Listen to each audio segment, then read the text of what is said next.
Okay, because we're reading passages about imagery, the secret place, we also read the poem about the ocean recently that gave us images about how the wind makes the water ripple and the in and out motion.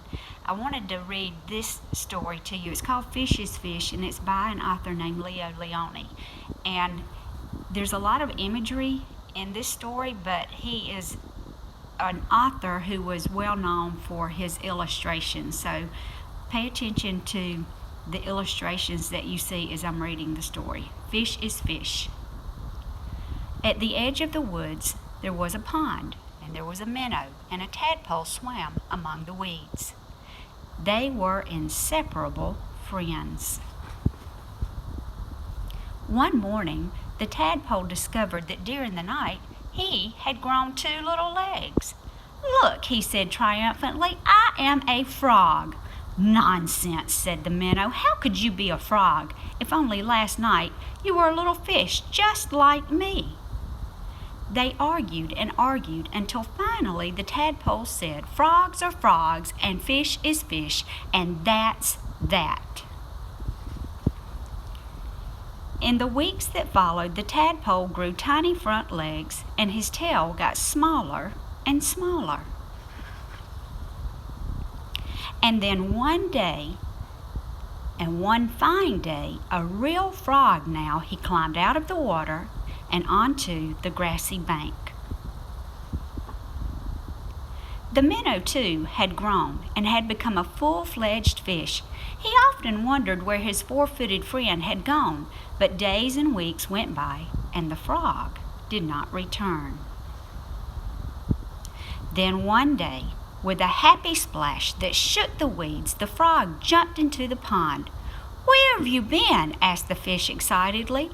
"I have been about the world, hopping here and there," said the frog, "and I have seen extraordinary things." "Like what?" asked the fish. "Birds," said the frog mysteriously. "Birds."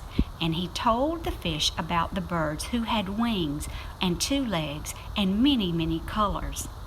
As the frog talked, his friend saw the birds fly through his mind like large feathered fish. "What else?" asked the fish impatiently. "Cows," said the frog. "Cows. They have 4 legs, horns, eat grass, and carry pink bags of milk." "And people," said the frog. "Men, women, children." And he talked and talked until it was dark in the pond. But the picture in the fish's mind was full of lights and colors and marvelous things, and he couldn't sleep. If he could only jump about like his friend and see that wonderful world.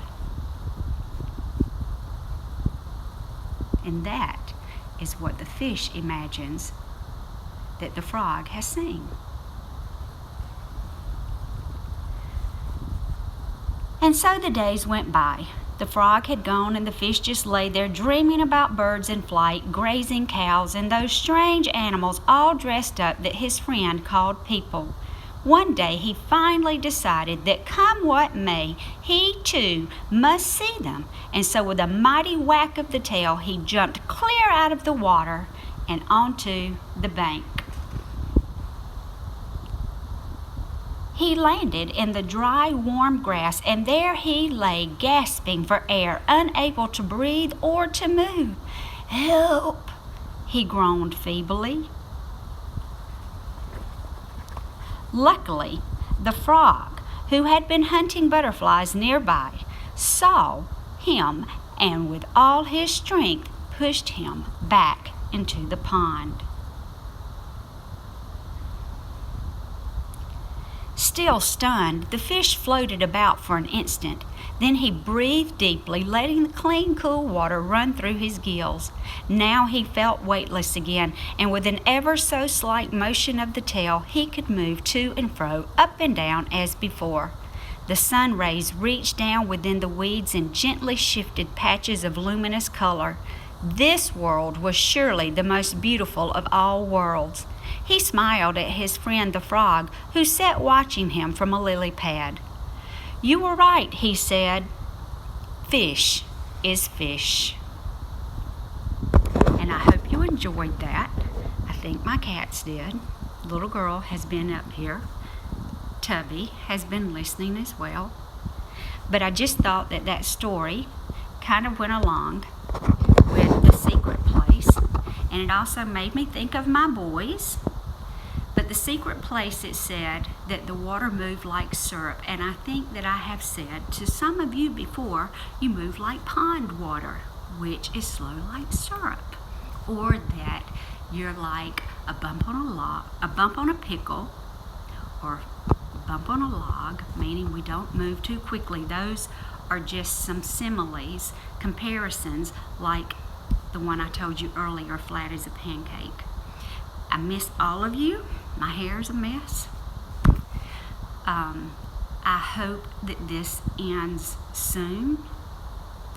I miss teaching you. I do these videos, but it is not nearly the same. I don't have somebody pulling sticks to call on others to answer questions, and I don't have you trying to give me 10,000 stories about things that relate to what we're talking about, and it's just not nearly as interesting as it would be if we were in the room together. Please let me know if I can help you. Send me a message. I don't mind. I'd love to hear from you. I hope you've had a great weekend, and I hope you have a good Monday, and I will talk with you again tomorrow.